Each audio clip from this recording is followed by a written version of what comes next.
जय शिवाय नमः।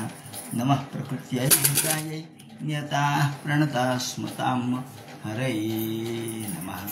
धर्माचा जण मूर्तिमान पुतळा भासे जना भूवरी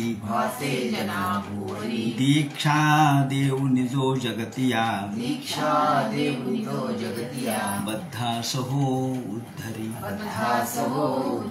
वाणीने वदता भागवती कथा व्यासा प्रतिभासला तो हा गुरु श्री जनार्दन असा पाटांगणी शोभला। सद्गुरुनाथ महाराज की जय। हरे नमः। रहुगणुवाच नमो नमः कारण विग्रहाय स्वरूप तुच्छिक्त विग्रहाय नमो वधूत द्विजबंधुलिंग निगूढ नित्यानुभवाय तुभ्यम। आज 17 सप्टेंबर हैदराबाद मुक्ती दिन म्हणजेच मराठवाडा मुक्ती दिन। या मुक्ती दिनाच्या निमित्ताने सर्व सद्भाविकांना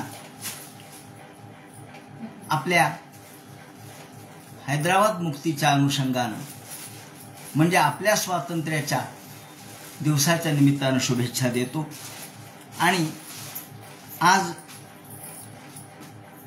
बीड मध्ये रेल्वेचा देखील प्रारंभ होणार आहे।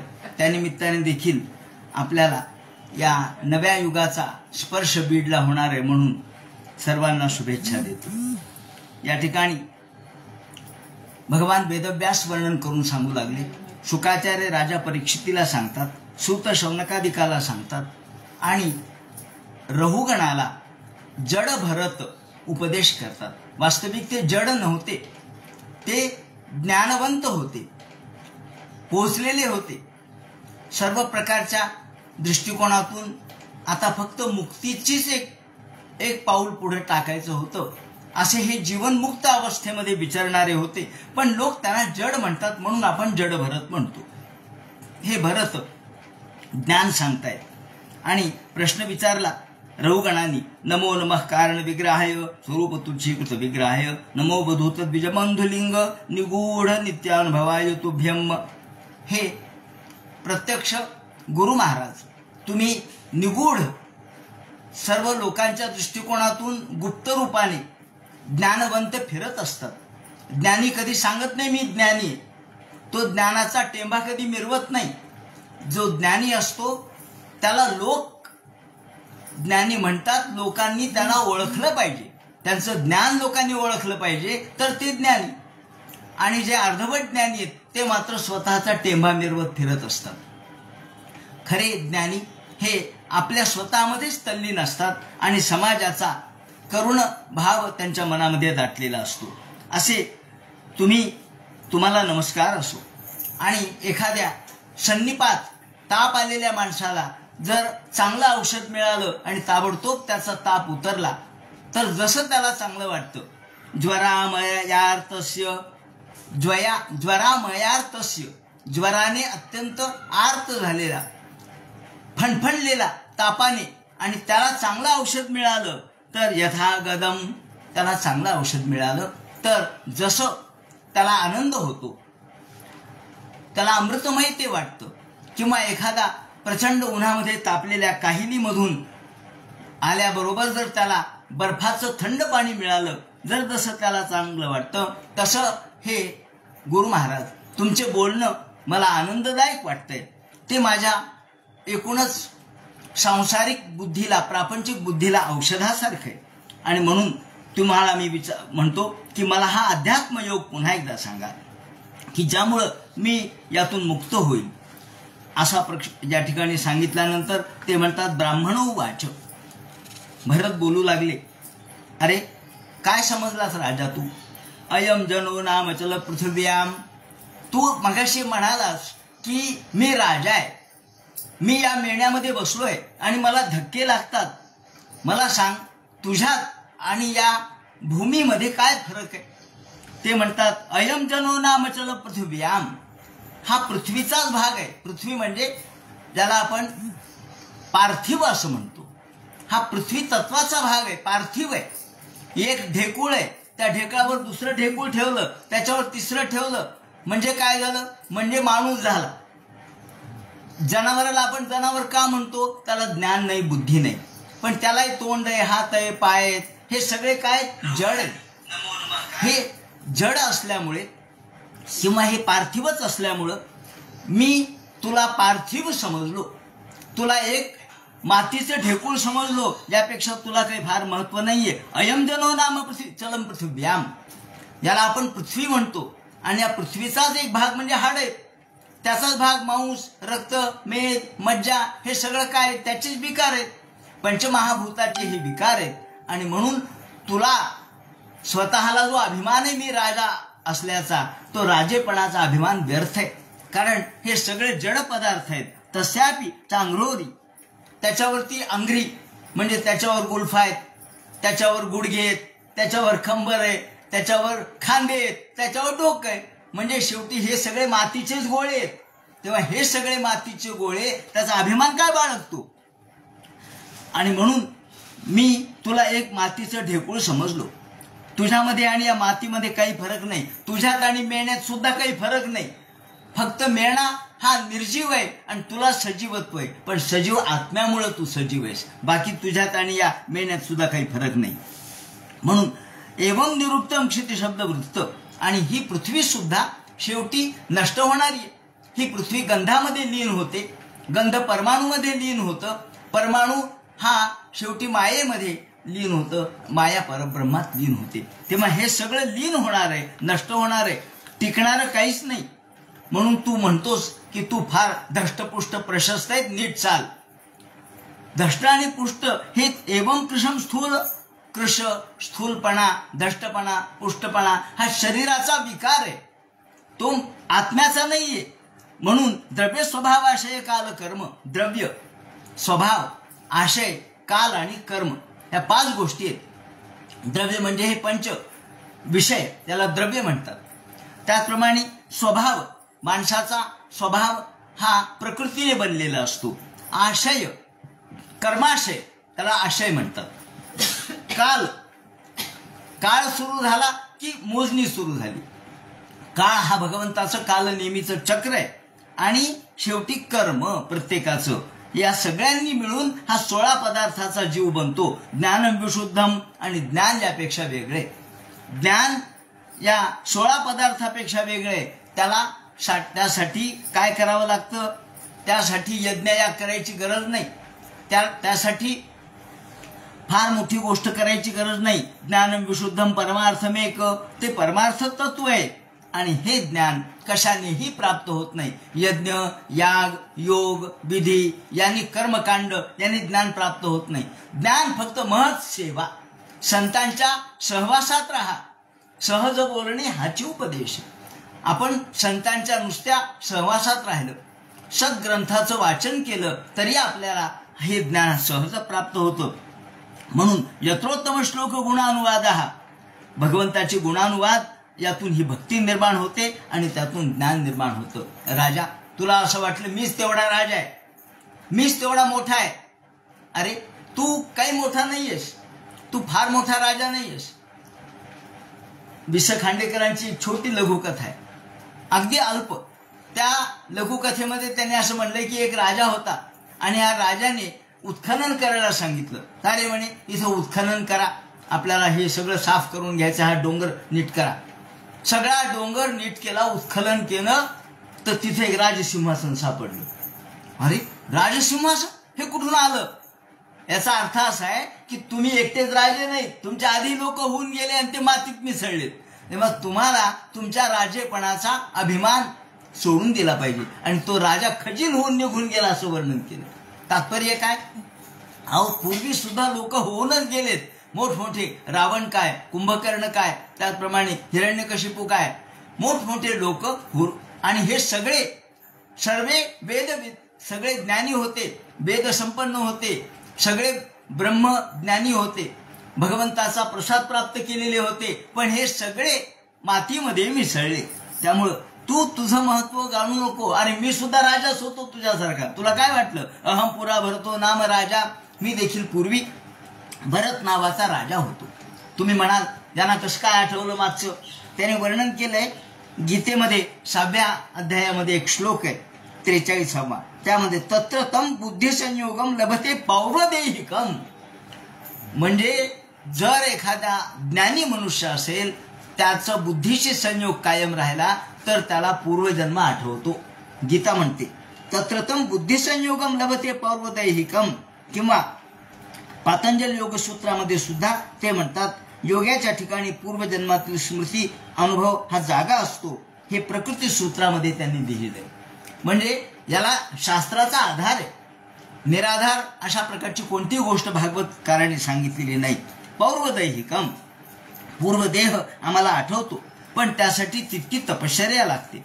मी देखील पूर्वी भरत नावाचा राजा होतो आणि फक्त मृगाचा संसर्ग लागला आणि म्हणून मला मृगाचा जन्म प्राप्त झाला. पडिला सान्निध्य पाश आणि मृगत्व प्राप्त झालं. त्या सान्निध्य पाशातून मृग झालो आणि मृग झाल्यामुळं मला पुन्हा एकदा त्या जन्मामध्ये सुद्धा अशी जाणीव होती की अरे आपल्याला संपर्कामुळं, सान्निध्यामुळं, आसक्तीमुळं मृगत्व जन्म प्राप्त झाला. म्हणून तिसरा जन्म हा मिळाल्यावर मी मौन्य घेतले, मी कोणाशीही बोलायचं नाही ठरवलं, वेड्यासारखं वागायचं ठरवलं. लोकांनी समजावं की हा वेडा आहे. अथोहम जनसंगात, म्हणून मी जनसंग वर्ज केला. जनसंगजनी मनभंग मनी सुख सारवनी वनवास करावा. जनसंग नको, मनभंग नको, वरपंग नको, हरिसंग धरावा. रामदास स्वामींनी म्हटलंय जनसंगजनी, जनामध्ये लोकांचा संग माणसाला बाधक ठरतो, मनभंग होतो, क्षणाक्षणाला माणसाचं मन तुटतं, माणूस निराश होतो. त्यापेक्षा आशाच सोडून द्या, कोणाशी संपर्क नको. आणि म्हणून आपण एकांतामध्ये शांत राहावं असं मी ठरवलं. आणि विवृतश्चरामि, मी एकांतात एकटा फिरत असतो, मला कोणाशीही गरज नाही, मी माझ्या आत्मानंदामध्ये तल्लीन असतो. म्हणून हरी कीर्तनामध्ये, हरी नामामध्ये मी तल्लीन असतो. अशा पद्धतीने त्यांनी सांगितलं. आणि मग ते म्हणतात की हे राजा, तू माझ्याप्रमाणेच या ठिकाणी एकांत सेवन कर. असं म्हणल्यावर त्यांनी विचारलं, ब्राह्मण सांगतात हे पहा राजा, तुला हे ज्ञान सांगण्यासाठी मी तुला आता भवाटवी सांगतो. तू सुद्धा कसा या भवरूपी अटवीमध्ये, अटवी म्हणजे अरण्य, भव म्हणजे संसार, संसाररूपी अरण्यात आपण सगळे जीव अडकलोय. आपल्याला बाहेर जाण्याचा मार्ग सापडत नाही. एखादा भूलभुलैयामध्ये जसं आपण शिरावं आणि बाहेर येण्याचा मार्ग सापडू नये. देवगिरी किल्ल्यामध्ये असे भूलभुलैये, देवगिरी किल्ल्यात आतमध्ये जायचा मार्ग असला तरी बाहेर यायचा मार्ग लवकर सापडत नाही, खनकात माणूस पडतो शेवटी. तशी रचनाच तशी केलेली आहे. बाहेर जावं असं त्याला वाटतं आणि तो एकदम खनकामध्येच पडतो. याप्रमाणे आपण देखील या जीवारण्यामध्ये अडकलेलो आहोत. हे अरण्य एक जंगल आहे. अहो, जंगल, अरण्य आपण शब्द वापरतो, पण शहराच्या दृष्टिकोनातून वापरतो. प्रत्यक्षात जंगलात गेल्यावर कळतं की जंगलातल्या सगळ्या वाटा सारख्या दिसतात. तिथं काय खूण आहे, तो इथं तरी खूण आहेत, पाट्या आहेत. ही बलभीम चौकाला ही गुजरातची पाटी आली, ही अमुकची आली. अहो, तिथं कुठल्या पाट्या आल्या? तिथं पाट्या नाहीत, तिथं खुणा नाहीत. सगळं सारखं, सगळे झाडं उंच उंच, सगळे सारखे. आणि एकदा वाट जर हरवलो आपण तर पुन्हा आपण जंगलातून बाहेर पडू शकत नाही. म्हणून जंगल जाणणारे जे वाटाडे असतात त्यांच्या सोबत चालावं लागतं, नाहीतर जंगलात मोठा अवघड आहे. आणि मग पशु आहेत, पक्षी आहेत, प्राणी आहेत, मोठमोठे क्रव्यात त्या जंगलामध्ये ज्या वाटा आहेत, तर त्यात एकदा हरवलं तसं भव हा जंगल आहे. भव म्हणजे अरण्य, संसार हे अरण्य. कामिनी का तन मानो कहिए सघन बन, जहां जो जाए वो भूले हूं पर तू है. हिंदी कवी आपल्याला म्हणतात की या ठिकाणी जे हिंदी साहित्यामध्ये संत कवी होऊन गेले तुलसीदासादी, त्यांनी आपल्या काव्यामध्ये याचं विवरण केलेलं आहे. तुलसीदास, त्याचप्रमाणे त्या 15व्या 16व्या शतकामध्ये, 14व्या शतकामध्ये जे कवी होऊन गेले, त्यांनी असं म्हटलंय की हा संसार माणसाला अडकवतो. कशामुळे? तर स्त्रीमुळे तो अडकतो. आणि म्हणून स्त्रैण झालं की माणूस अडकतो. या संसारामध्ये हे अरण्य आहे. कशाचं अरण्य? तर जीवरूपी अरण्य, संसाररूपी अरण्य. माणूस कामिनी का तन मानो कहिए सघन बन, जहां जो जाए वो भूले हो परतू है. कामिनीचं, स्त्रीचं शरीर हेच एक अरण्य आहे अशी त्यांनी कल्पना केली. आणि त्यामध्ये ते म्हणतात जो तिथं जातो तो स्वतःला विसरून फिरत राहतो. भूले हो परतू है, तो परत येतच नाही, तो भूलतच राहतो. मग सगळ्या अरण्याची संकल्पना तिथं आपल्या समोर मांडलेली आहे. अरण्य कसं असतं? त्यामध्ये वाघ आहेत, पशु आहेत, सिंह आहेत, हत्ती आहेत, कोल्हे आहेत, लांडगे आहेत. इथं सुद्धा भागवतकारांनी स्त्रीला वावटळ म्हटलंय. त्याचप्रमाणे हे सगळे मुलं बाळ हे लांडगे म्हटलंय, कुत्तरओढ करणारे आहेत. ते आपले आहेत, पण आपलेच लोक आपल्याला त्रास देतात, आपलेच नातेवाईक आपल्याला ओढत राहतात सुखासाठी. मग वर्णन त्यांनी केलंय की काही व्यापारी होते. मग सार्थोर्थ परा असा शब्द वापरलाय. अर्थपर म्हणजे फक्त पैसा मिळविण्यामध्ये ज्यांचं लक्ष आहे, केवळ अर्थावर दृष्टी, पैशावर दृष्टी असलेले. आता घनो चोखो, फक्त पैसा, दुसरं काही दिसत नाही त्यांना. सकाळपासून रात्रीपर्यंत एकच, फक्त पैसा दिसतो. का? त्यांना दिवस उगवला की पैशाशिवाय दुसरं काही दिसत नाही. आणि दिवस संपेपर्यंत रात्र झाली तरी त्यांच्या डोक्यात एकच असतं, पैसा, पैसा कसा मिळेल. आणि म्हणून असे हे स्वार्थार्थपर असे व्यापारी लोक यांची एक गट्टी जमली. आणि त्याने असं ठरवलं, म्हणजे काय करावं, इकडे काही पैसा मिळत नाही, आपण दुसरीकडे जाऊ. म्हणून सगळे व्यापारी एकत्र गोळा झाले आणि त्या गावामधून ते निघाले. स्वार्थार्थपरा, स्वार्थ हाच त्यांच्या फक्त समोर होता. स्वार्थ आणि अर्थ दृष्टिकोनातून पैसा पैसा पैसा करणारे थोडेफार पुंजी जवळ घेतली आणि बायका मुलांना सांगितलं तुम्ही थांबा, आम्ही जरा पैसा मिळून आणतो. बाहेर परदेशात खूप पैसा मिळतो, अरब राष्ट्रामध्ये लाखोनी पैसा मिळतो, चला अरब राष्ट्राकडे. निघाले सगळेजण आणि यांचा तांडा निघाला. एकाला दोघं सोबत पाहिजेत म्हणून 4, 5, 7 जण निघाले. आणि निघाल्यानंतर थोडेफार जवळ पैसे होते. निघता निघता निघता जुन्या काळात काही सोय नव्हती, दरकोल तर मुक्काम करत करत करत निघाले. तर पहिला त्यांचा मुक्काम पडला एका अरण्यात. त्या अरण्यामध्ये म्हणले आता रात्र झाली, भूक लागली, आपण थोडे दशम्या खाव्यात म्हणून बसले. रात्र झाली, किर्र अंधार पडला, उलुकांचे आवाज येऊ लागले, भय वाटू लागलं. म्हणले नाही नाही, एखाद्या ठिकाणी जाऊन आपण सगळेजण एकत्र बसू. तेवढ्यात 6 चोर आले आणि 6 चोरांनी यांना मारहाण केली, सगळं लुटलं. जेवढं सोबत आणलं होतं उद्याची पुंजी सगळी गेली. अरे म्हणले जीव वाचला.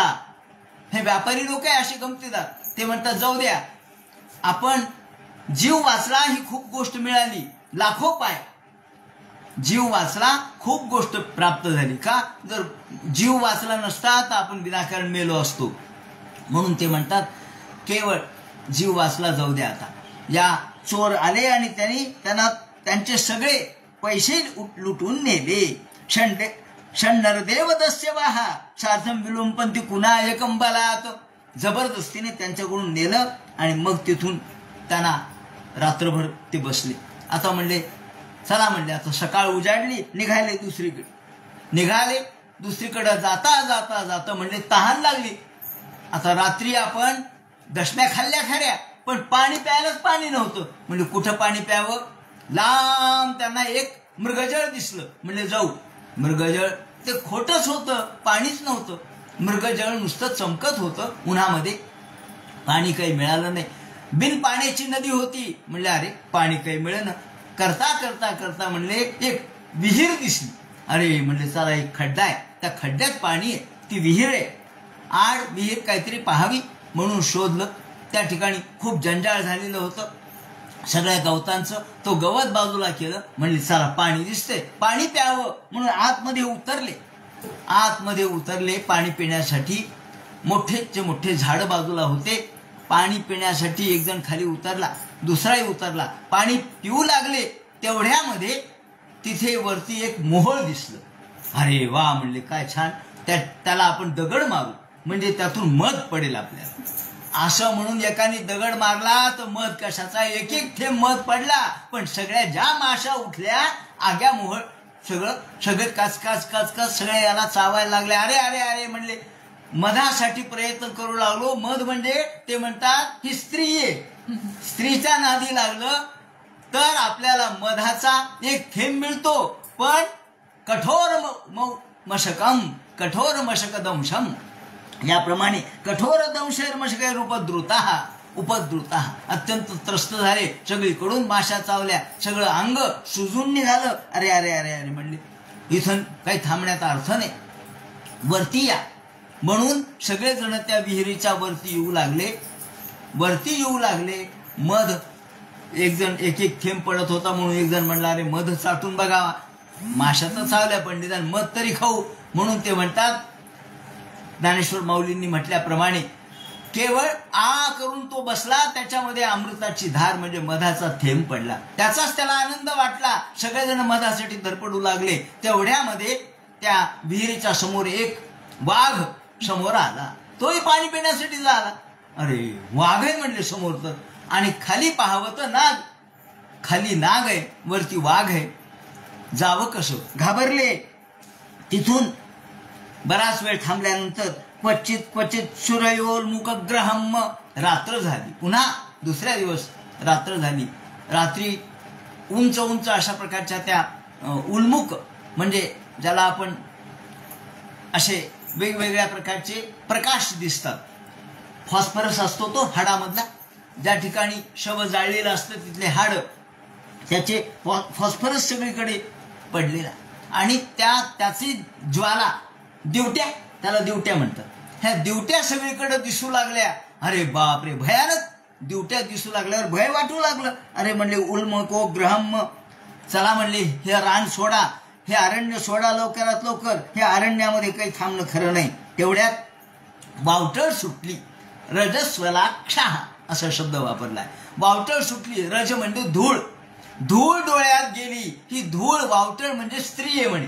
ती आपल्या ज्ञानरूपी डोळे बंद करते, अज्ञान आपल्या डोळ्यावरती आणते. आणि ही कामिनी स्त्री ही अज्ञानरूपी आवरण आपल्या डोळ्यामध्ये धूळ फेक करते.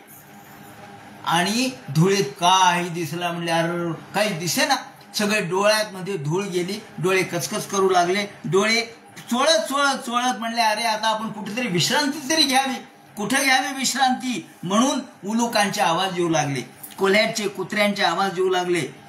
तेवढ्यात थकून गेले, पाय थकले. म्हणले, खूप चाललोत बाबा, पण आपण एकमेकाला सोडायचं नाही बरं का, नाही ते एखादा कुठे गेला तर हरवल. नाही म्हणले, आता आपण या वृक्षाच्या खाली बसू, थोडा आराम करू. त्या वृक्षाच्या खाली बसले. हा बिब्याचा वृक्ष होता म्हणे.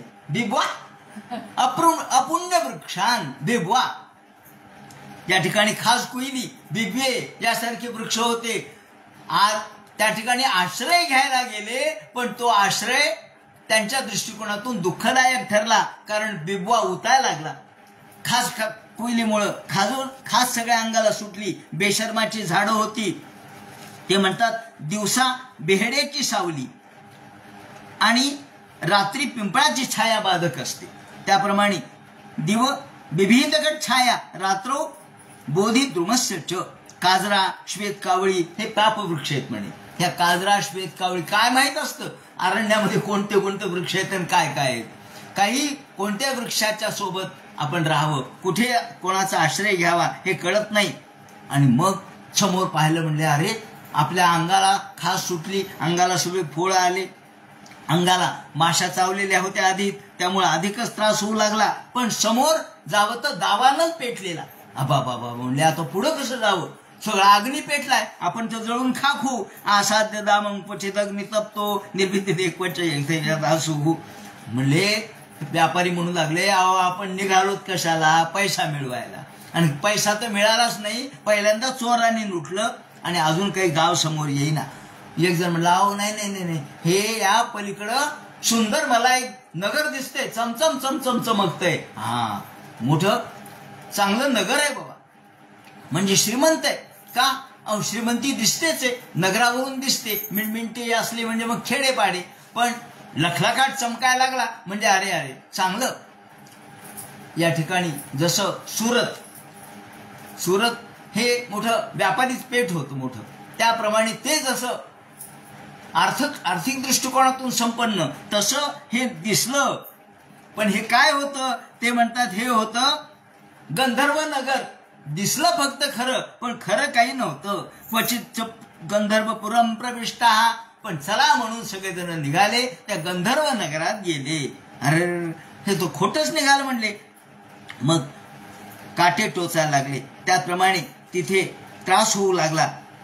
म्हणजे आपले कुटुंबातले लोक काय म्हणतील, ते आपल्यावर रागवतील. अजून आलो नाहीत आपण काहीच मिळवलं नाही. करता करता करता जाता जाता एका खड्ड्यात जाऊन पडले. तो अंधकूप होता. अंधकूप म्हणजे एक खोल खड्डा होता, त्यात पाणी नव्हतं. कोरड्या विहिरीत जाऊन पडले आणि त्यातून बाहेर काही येता येईना. रंदोंद कूपे पतितस्तमिस्त्रे. हा अंधकूपामध्ये तमिस्र म्हणजे अंधार कुळूप सगळीकडं. आणि करही क्षुद्रसान विचिन्वन, याप्रमाणे क्षुद्र रसासाठी, क्षुद्र गोष्टीसाठी धडपडत होते. त्यातून माशाही चावल्या आणि तिथून एकाने विचार केला, म्हणले आता आपण पलीकडे अजून जाऊ, अजून दूर दूर उत्तरेच्या दिशेला जाऊ, तिथे आपल्याला काहीतरी सापडेल. आणि तिथून ही जी जिप्सी म्हणजे भरकटणारी जमात असते, ही भरकटणाऱ्या जमातीप्रमाणे गेले. मिळालं म्हणले, चांगलं गाव मिळालं. त्या गावामध्ये आधी प्रस्थान केलं. नवीन असल्यामुळं तिथली भाषा शिकली, तिथले व्यवहार शिकले, तिथलं ज्ञान मिळवलं आणि व्यापार करायला सुरुवात केली. हुशारच होते. काय व्यापार केला, भरपूर पैसा मिळविला. म्हणले अरे आपल्याला मिळाला पैसा, रोज पैसा मिळतोय. गोड भाषा होती, गोड बोलणं होतं. त्यामुळं जवळ काहीच नव्हतं. अहो पाण्यावर लोणी काढणारे लोक येते, आपल्याला माहिती आहे ना. पाण्यावर एका माणसाने म्हणे शिक्षा म्हणून एकाला समुद्राच्या तिथं अडकून टाकलं. म्हणले इथं बस, तुला शिक्षा आहे म्हणले. एका समुद्राच्या तिथं फक्त खायला प्यायला जे काही मिळेल ते मिळवायचं, पण कुठं हलायचं नाही इथून. तो मोठा हुशार होता. तो म्हटला अरे आपल्याला समुद्राच्या इथं आणून ठेवलंय, आसपास कोणी नाही, आता कसे पैसे मिळवायचे. तो लाटा मोजायला लागला. 1 2 3. लोक म्हणले का हो? म्हणले मला लाटा मोजायला सांगितले शासनाने. लाटा मोजून जेवढ्या लाटा तुमच्या या होडीच्या निघतील तेवढा तुमच्यावर टॅक्स. अरे बापरे म्हणले. मग याने म्हणले हो आमच्या लाटा जरा कमी करा, हे पैसे घ्या. आमच्या लाटा कमी करा, हे पैसे घ्या. याप्रमाणे यांनी भरपूर पैसे मिळविले. लोक म्हणले हानी पैसे कुठून मिळविले, हा तर लाटाच्या तिथं बसलाय समुद्रात. म्हणले डोकं चाललं म्हणजे सगळं मिळतं, डोकं चालवावं लागतं. तसं यांनी डोकं चालवलं, खूप पैसा मिळाला. आणि आसपासचे लोक म्हणले अहो मोठे चांगले लोक दिसत आहेत, म्हणले आपल्याला आपल्या मुली द्यायला हरकत नाही, व्यापार फार चांगला केला यांनी. पहा विचारून कुठले आहेत काय नाही, काही सोयर संबंध जुळतो का. शेवटी विवाहन मिथश्च. लोक म्हणले अहो तुम्हाला जर इथं राहायचं असेल तर आमच्या मुली करावं लागतील, तुमच्या मुली. आणि ते मनात म्हणले ना आपल्या बायका मुलं म्हणले सोडून द्या, इथं तुम्हाला लग्न करावं लागेल. इथे त्यांनी लग्न केलं. विवाहन मिथश्च, विवाह केला, त्यांच्याबरोबर संसार करायला सुरुवात केली. आणि एके दिवशी म्हणले आता काय करावं, इथं तर मुलं बाळ निर्माण होऊ लागलेत, आपण इथं अडकू लागलोत आणि आपल्या बायका मुलं आपल्या वाट पाहत असतील ना, काय करावं. ते म्हणले काही नाही, आता रात्रीच सगळं गबाळ घ्यायचं आणि निघून जायचं, पत्ता लागू द्यायचा नाही. हे तर आपलं खरं लग्न आहे का म्हणले, आपल्या खऱ्या बायका तिकडे. चला याप्रमाणे तिथून हंसकुलम. हंसकुलम म्हणजे ब्राह्मण कुलामध्ये. ब्राह्मण कुल याचा अर्थ ज्ञानी, ज्ञानवंताच्या प्रमाणे आपण वागावं म्हणून तिथून निघाले आणि आपल्या आपल्या तिथे आले. पण तोपर्यंत मिळवलेला पैसा सगळा तिथंच ठेवावा लागला. कारण त्यांनी सांगितलं तुम्हाला जर जायचं असेल तर जा, तुमच्या गावी पुन्हा परत या, पण पैसा इथं ठेवा. या तुम्ही आम्हाला आमच्या गावी जाऊन यायचं जा म्हणले, पण पैसा इथं ठेवा. याप्रमाणे सगळा पैसा तिथं ठेवला आणि हे गेले. आपल्या आपल्या घरी आले. आल्याबरोबर बायका मुलांनी स्वागत केलं. या या या, दिवे ओवाळले, दारामधून अक्षवण केलं. म्हणले वा पैसा मिळून आला. ते म्हणले पैसा नाही, जीव वाचला हेच जास्त आहे. तुम्ही काय समजता. पुन्हा जरी आम्ही त्या ठिकाणी आता या अरण्यात जाणार नाही. पुनश्च सार्थम, आता नाही म्हणले, आता पैसा मिळवायला कुठेही जायचं नाही. का तर आम्हाला जो अनुभव आला तो अनुभव हा संसाराचा अनुभव आहे. प्रत्येक ठिकाणी जे दुःख भोगायला मिळतं, ते मग स्त्री असो, पुत्र असो, दारा असो किंवा मित्र असो, अनुचर असो, यांच्यापासून जे दुःख मिळतं तो संसार दुःखमय आहे. देहात्ममतीम विसर्ज, म्हणून देहात्म बुद्धी जोपर्यंत आपण सोडत नाहीत, स्वार्थ बुद्धी जोपर्यंत सोडत नाहीत, तोपर्यंत आपल्याला चित्ताला शांती मिळत नाही. मग भवाटवीचं त्यांनी विवरण करायला सुरुवात केली. एष देहात्ममानिनाम, हे कोण आहेत म्हणले? व्यापारी. देहात्ममानिनाम, देहालाच आत्मा मानणारे, अर्थात केवळ आसुरी वृत्तीने जगणारे, पोटापुरतं पोटासाठी जगणारे असे हे जीव आहेत. सगळे जीव आहेत. तुम्ही आम्ही सगळेच भवाटवीमध्ये अडकलो आहोत, व्यापारी. आणि हे षडींद्रिय वर येणं, हे आपल्याला षडींद्रिय म्हणजे पंच ज्ञानेंद्रिय आणि मन, याला षडींद्रिय असं म्हणतात. तेव्हा हे षडींद्रिय ज्ञान आपल्यालाच आहे, फक्त माणसालाच आहे, बुद्धी माणसालाच आहे. त्यामुळं हे सगळे व्यक्ती, प्रत्येक संसारग्रस्त, संसारात आलेली व्यक्ती वणिक सार्थोर्थपरा, हे सगळे वणिक आहेत, हे सगळे व्यापारी आहेत. ते केवळ संसार करणारे जीव आहेत आणि ते संसाररूपी अरण्यामध्ये फिरत राहतात. विफल बहुप्रतियोगे, फिरत राहतात पण विनाकारण फिरत राहतात. याप्रमाणे दर्शन, स्पर्शन, श्रवण हे सगळं करतात. मग वृकशृगाल कोण आहेत? लांडगे कोण आहेत? कुत्रे कोण आहेत? गिधाड कोण आहेत? ते म्हणजे हे आपले पुत्र मित्र हे सगळे आहेत. जोपर्यंत तुमच्यामध्ये काही प्राप्तीची भावना असते तोपर्यंत तुमच्या सोबत राहतात. तुम्हाला ते तोडून तोडून खाल्ल्याशिवाय राहत नाहीत. वृकशृगाला एवा निच्छतोपी करत यश कुटुंबीनं, ज्याप्रमाणे तुम्हाला लुटणारे हे लोक आहेत. आणि यथा हेनु संवत्सरम, ज्याप्रमाणे आपल्या मनातल्या वृत्ती ह्या नष्ट कधीच होत नाहीत. शेतामध्ये जसं आपण कितीही जरी नांगरट केली तरी आतमधून ज्याप्रमाणे तण बाहेर पडतं, किंवा कापूर कितीही जरी आपण काढून टाकला तरी त्याचा वास शिल्लक राहतो, त्याप्रमाणे आपल्या मनातले कर्म बीज कायमच राहतात. म्हणून हा गंधर्वनगर काय? ते म्हणतात गंधर्वनगर म्हणजे मिथ्या दृष्टीरनुपश्यती, जे आपल्याला भासमान होतं, आपल्याला सुख, यातून सुख मिळेल असं वाटतं. कुत्र्याला वाटतं ते हाडामधूनच रक्त निघतंय म्हणून कुत्रा हाड चघळतो. वास्तविक ते रक्त त्याच्या हिरडीतून निघतं, त्याला कळत नाही. त्याला वाटतं याच्यातूनच सुख आहे म्हणून तो तेच भोगत राहतो. म्हणून जो आभासात्मक आहे त्याला गंधर्वनगर म्हटलंय. त्यानंतर दिवट्या काय आहेत? ते म्हणतात हे केवळ सोन्याच्या अपेक्षेने, खोट्या सोन्याच्या अपेक्षेने. सोन्याला काय म्हटलंय यांनी? सोन्याला अग्नीची विष्ठा म्हटलंय. सोनं म्हणजे अग्नीची विष्ठा आहे. आणि हे एका अर्थाने खरं आहे, कारण आमचे एक मित्र होते, आता राहिले नाही ते, कोल्हापूरला. त्यांनी फार मोठं एक सुंदर ध्यान मंदिर, ध्यान त्या ठिकाणी वन उभं केलेलं आहे. आणि त्यामध्ये त्यांनी मला एक शाळीग्राम दाखवला. ते म्हणे हा शाळीग्राम पहा, या शाळीग्रामामध्ये एक किडा असतो म्हणे, एक किडा, आणि तो किडा जी विष्ठा टाकतो ते सोनं. मी तो शाळीग्राम त्यांनी कुठून हिमालयातून मिळविला आणि सोनाऱ्याकडे गेला. तो म्हणला हे सोन आहे, खरं सोन आहे. म्हणले अरे ही विष्ठा आहे, किड्याची विष्ठा आहे. मग किड्याची विष्ठा जर सोनं असेल तर त्यासाठी आपण का धडपड करावी? म्हणून तुम्हाला मनामध्ये तुच्छता निर्माण व्हावी या दृष्टीने ते म्हणतात की सुवर्णमुपादित्य अग्नि काम कातर एवोन्मुख पिशाचम, याप्रमाणे हे सुवर्णरूपी विष्ठा म्हणजे हे दिवटे आहेत. आणि प्रमदा ही धुळफेक करणारी, आजच्या भाषेत हनी ट्रॅप, दुसरं काय मग धुळफेकच आहे, हे हनी ट्रॅपच आहे. आपण सगळं काय वाचतो प्रकरण रोज हनी ट्रॅपच आहे. विनाकारण जीवानिशी गेला. रजनीभूत इवा साधू मर्यादो, याप्रमाणे ती धुळफेक करते डोळ्यामध्ये. आणि मग अपुण्य वृक्ष कोणते आहेत? श्वेत, कावळी, काजरा यासारखे पुण्यवृक्ष म्हणजे हे सगळे बड, पिंपळ, त्याचप्रमाणे ह्या लिंब सुद्धा चांगलाच आहे, तुळशी हे चांगले पुण्यवृक्ष आहेत, बाकी सगळे अपुण्य वृक्ष आहेत. त्यानंतर हे निद्रा काय? ते म्हणतात की अजगर आहे. तो निद्राधीन झाला म्हणजे अजगराच्या स्वाधीन झाला. याप्रमाणे हे एक मधाचा थेंब पडतो म्हणजे विषय आहेत, विषयातून तेवढा पुरता आनंद मिळतो, पण पुन्हा माशा चावतात. त्रिविध ताप ह्या माशा आहेत, त्रिविध तापे पोळला. याप्रमाणे तो सगळीकडे फिरत राहतो.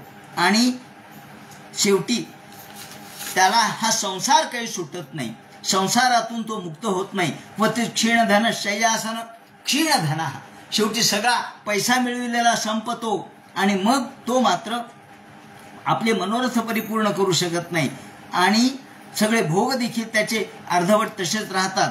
मग त्याला वाटतं की आपण आधी चांगल्या कुलामध्ये जन्माला आलेला, पण तो मग कसाही व्यवहार करायला लागतो. वानर जाते हे वानराप्रमाणे पशुप्रमाणे व्यवहार करायला लागतो आणि त्यातून त्याला मुलं वगैरे होतात. त्याला आधी याच गोष्टी चांगल्या वाटतात, कर्म नको, धर्म नको, त्याचप्रमाणे कोणत्या प्रकारचे संस्कार नको असं त्याला वाटतं.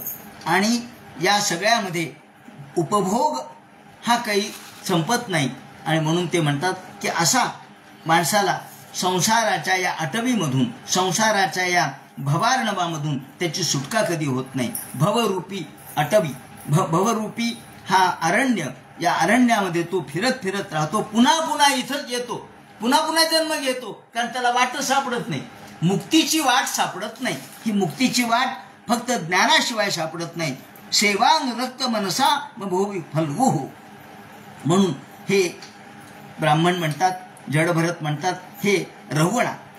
म्हणून आर्षभस्य कर्मवल्ली मवलंब्य, माणसाने आपल्या मनातल्या कर्मवासना नष्ट केल्या पाहिजेत आणि कर्मवासना ज्ञानाच्या अग्नीशिवाय त्याचं भर्जन होऊ शकत नाही. संसारात ध्वनी वर्तमान नरलोक साधमुपयाते एवं मुपरी गतोपी, तो पुन्हा पुन्हा या संसारात फिरत राहतो. म्हणून शेवटी मोक्षपद माणसाने भगवंताच्या चरणाची उपासना करूनच प्राप्त करून घेतलं पाहिजे. या दृष्टीने शुकाचार्य म्हणतात, हे परीक्षिते, भरतासारखा श्रेष्ठ कोणी झाला नाही, ज्यांनी आपलं सर्वसंग परित्याग केला आणि पुन्हा आश्रमात गेला. तिथे फक्त हरिणाचा संग लागला, मग हरिणाचा जन्म प्राप्त झाला. हरिणाचा जन्म प्राप्त झाल्यावरही मरताना त्यांनी भगवंताचंच नाव घेतलं. म्हणे मरताना सांगितलं, मी केवळ संसर्गामुळे हरिण झालो, आता मी या कोणाच्याही नादी लागणार नाही, असं त्यांनी मरता मरता सांगितलं. नारायणाची स्मृती त्याला राहिली आणि म्हणून या जन्मामध्ये तो अलिप्तपणे वागला आणि मुक्त झाला.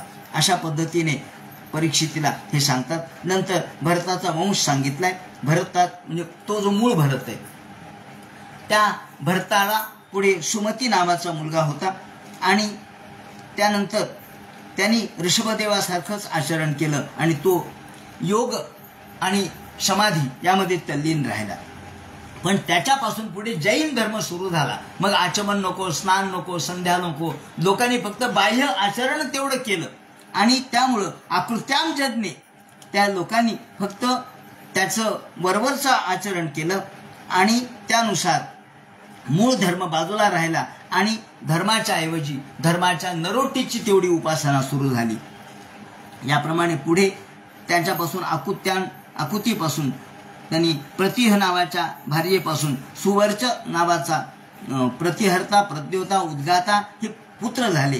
त्यानंतर परीक्षित राजाला ते सांगतात. नंतर गय नावाचा राजा झाला. हा अत्यंत श्रेष्ठ दर्जाचा होता आणि अनेक लोकांनी त्यांची कीर्ती गायलेली आहे. हा गय, गयात गयंत्याम चित्ररथ, हा गयापासून नंतर चित्ररथ झाला. त्याचा सुगती, त्यानंतर त्यापासून अवरोधन असे पुत्र. त्यानंतर चित्ररथ यांच्या उर्णा नावाच्या पत्नीपासून सम्राटाचा जन्म झाला.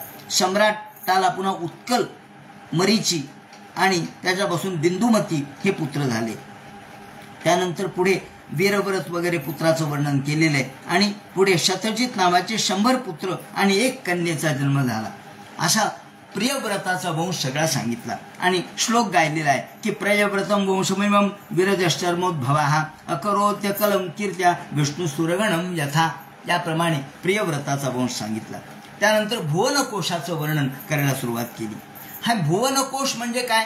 भुवनकोश म्हणजे पृथ्वी आणि समग्र ब्रह्मांड याचं वर्णन त्यांनी करायला सुरुवात केली. तर पृथ्वीचं पहिल्यांदा वर्णन करतात.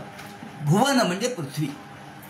ही पृथ्वीवर कशा कशा पद्धतीने कमलाप्रमाणे या सगळ्या एक एक सगळे द्वीप आहेत असं सांगितलंय. कमलाप्रमाणे भूगोलक विशेषम नामरूपमान लक्षणत्व व्याख्या श्यामा.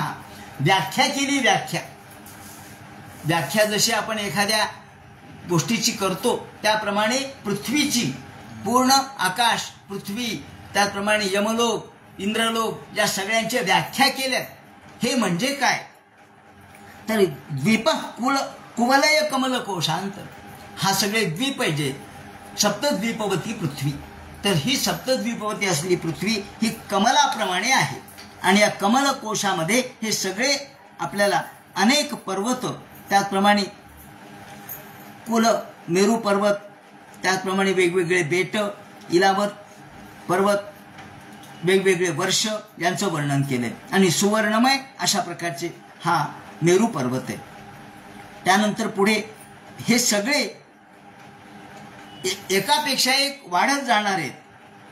त्यानंतर या भुवनकोशाचं वर्णन करताना इलावृताचं वर्णन केलंय. आता याचं वर्णन कुठे केलंय, इलावृत कुठे आहे तर उत्तर आपण परवा जसं बघितलं, उत्तरेच्या उत्तर भागाला म्हणजे उत्तर ध्रुव म्हणू आपण फार तर, या उत्तर ध्रुवावर कदाचित हे असतील, तिथून हे वर्णन केलेलं आहे. कारण ते म्हणतात या इलावृताच्या दक्षिणेकडे निषध, हेमकूट आणि हिमालय पर्वत आहे. म्हणजे ते उत्तर बाजूला आहेत. तिथून निषध, हेमकूट आणि हिमालय हे 3 पर्वत आहेत. आणि त्यांनी भारताचं, हिमालयाने भारताची सीमा निश्चित केली आहे असं त्यावेळेला त्यांनी सांगितलं. आजही आपल्याला तेच दिसतं. त्यानंतर तिथून पुढे हरिवर्ष, किंपुरुष, भारतवर्षाची सीमा यांनी निश्चित केली. आणि हे सगळे 10,000 योजन अशा प्रकारचे आहेत. त्यानंतर त्यांच्या 4 बाजूला आंबा, त्याचप्रमाणे जांभूळ, कदंब आणि वडाचे झाड आहेत. आता यामध्ये जे 4 मुख्य अशा प्रकारचे बगीचे सांगितले, ज्याचं वर्णन आपण कपिल महामुनीच्या आख्यानात बघितले की हे कपिल महामुनी यांच्या आख्यानामध्ये जेव्हा ही देवहूती आणि कर्दम हे कुठं कुठे फिरले कामग विमानातून, तर ते पाहत असताना चैत्ररथ, व्यभ्राजक, सर्वतोभद्र आणि नंदन या वनात फिरल्याचं वर्णन केलेलं आहे. तर हे त्या ठिकाणी हे वन आहेत. म्हणजे आपल्या उत्तर बाजूला हे सगळे वर्णन आपल्याला दिसतं. या दृष्टीने चैत्ररथ, वैभ्राजक, सर्वतोभद्र आणि नंदन हे वन आहेत. त्या वनामध्ये अनेक देवस्त्रिया फिरत असतात, तिथल्या तळ्यामध्ये स्नान करत असतात. सुर ललना म्हणजे उथ पहिले उपदेव गणित, ललनांचे जथ्थेच्या जथ्थे अनेक स्त्रिया तिथे स्नान करतात. आणि त्यांच्या अंगावरचे जे चंदन आहे, आगरू आहे, तो सगळा तिथं पसरतो. त्यामुळे सुगंध त्या वनामध्ये येतो. आणि बहुलारुण त्या ठिकाणी सुगंध आणि अरुण लालसर अशा प्रकारचं पाणी ते होऊन जातं. तिथे एक मोठाचे मोठा जांभळाचं झाड आहे. ते जांभूळ त्याही काळात त्यांनी वर्णन केलंय की सीडलेस आहे. पहा, सीडलेस जांभूळ आहे. आता त्यावेळेस ही कल्पना असू शकेल का बरं? सीडलेस आपण म्हणू असं बियाशिवाय कोणतं असू शकेल का?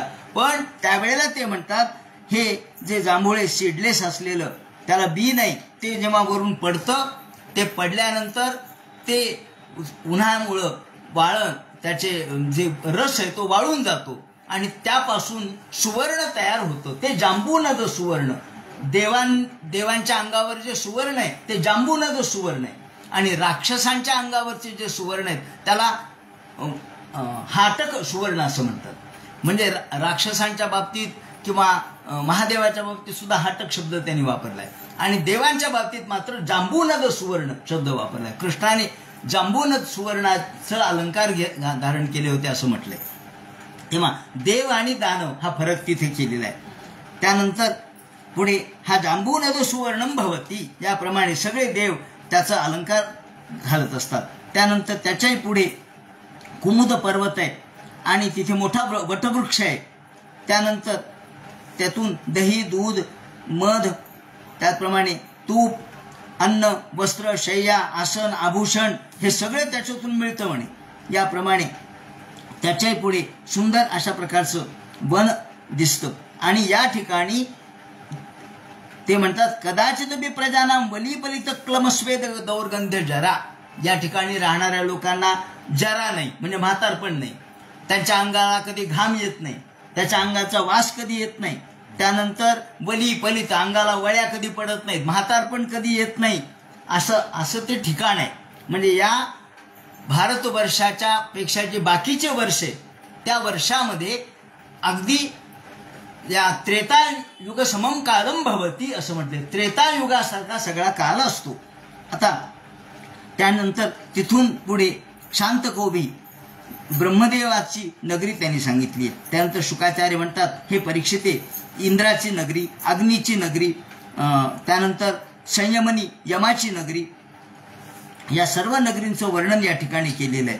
आणि तत्र भगवतः साक्षात यज्ञलिंगस्य विष्णूर विक्राम, तो ज्या वेळेला बलीच्या दरबारामध्ये भगवंतांनी सांगितलं तिसरा पाय मी कुठे ठेवू, तेव्हा त्यांनी पहिल्या पायाने सगळी पृथ्वी व्यापली.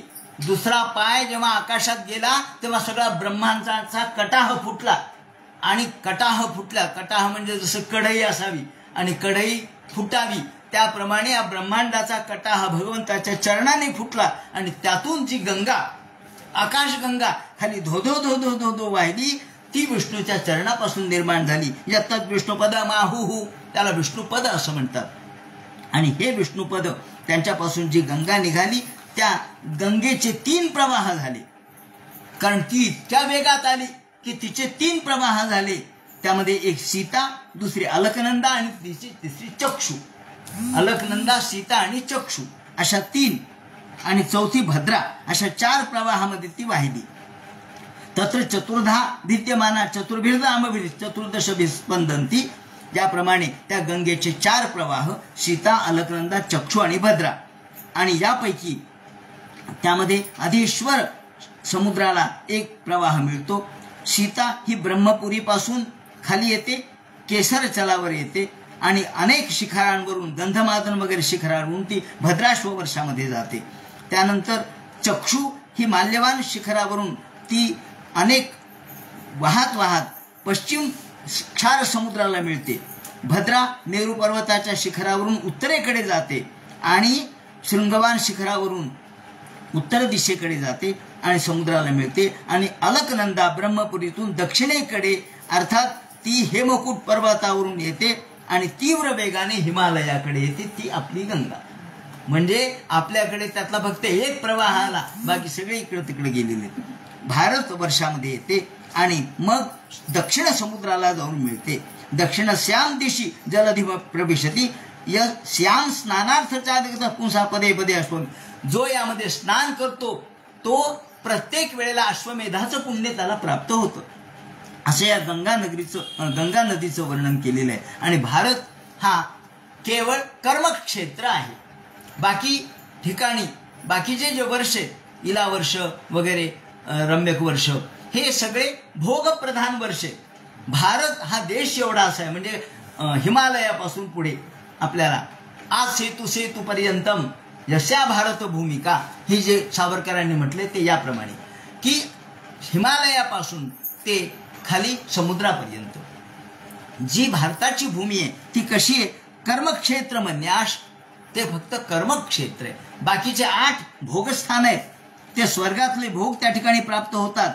आणि त्या ठिकाणी बाकीचे जे 8 द्वीप आहेत, 8 ठिकाण आहेत, हे फक्त जम्बूद्वीप आहे आणि त्यामध्ये भारतवर्ष आहे.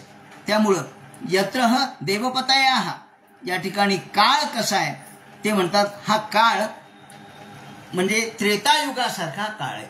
इथल्या लोकांना कधी म्हातारपण येत नाही, ते कधी थकत नाहीत, त्यांना कधी घाम येत नाही, त्यांना त्यांच्या अंगाचा सुगंध येतो. नागायुत प्राणानाम, अयुत वर्ष 10,000 वर्ष आयुष्य त्यांचं असतं आणि त्यांचे शक्तिवान ते असतात आणि केवळ भोगप्रधान असतात. म्हणून त्रेतायुग समः कालो वर्तते. आता त्रेतायुगासारखा काळ तिथे म्हणजे काय पहा, आपण त्रेतायुग आता कलयुग चालू आहे असं म्हणतो, तर त्या ठिकाणी तो काळ त्रेतायुगासारखा आहे. म्हणजे वय तितकं आहे, 10,000 वर्ष आयुष्य त्या लोकांना आहे. आणि जेव्हा मृत्यूच्या शेवटी फक्त त्यांना पुत्र संतान होतं आणि ते मरतात असं त्यांनी म्हटलं. तेव्हा नवस्वपी वर्षेषु भगवान नारायण, आणि या ठिकाणी भगवान नारायण, नर नारायण हे आपले आराध्य दैवत आहे. आपल्या भारतवर्षाचं नरनारायण हे आराध्य दैवत आहे. आणि मग या ठिकाणी चतुर्व्यूहोपासना केलेली आहे, संकर्षणाची स्तुती केलेली आहे. चतुर्व्यूहोपासना म्हणजे प्रद्युम्न, अनिरुद्ध, वासुदेव आणि संकर्षण या 4 जणांची उपासना कशी करावी त्याचं वर्णन केलं. आता यानंतर इतर वर्षांचं जे वर्णन करतील आणि पुढे नरक वर्णन जे करतील तो सगळा भाग उद्याच्या चिंतनात सांगण्यात येईल. हरे नमः. पुंडलिक वरदे हर विठ्ठल. सीताकांत स्मरण जय जय राम. पार्वतीपते हर हर महादेव. श्रीमज्जनार्दन गुरुमूर्तये नमः.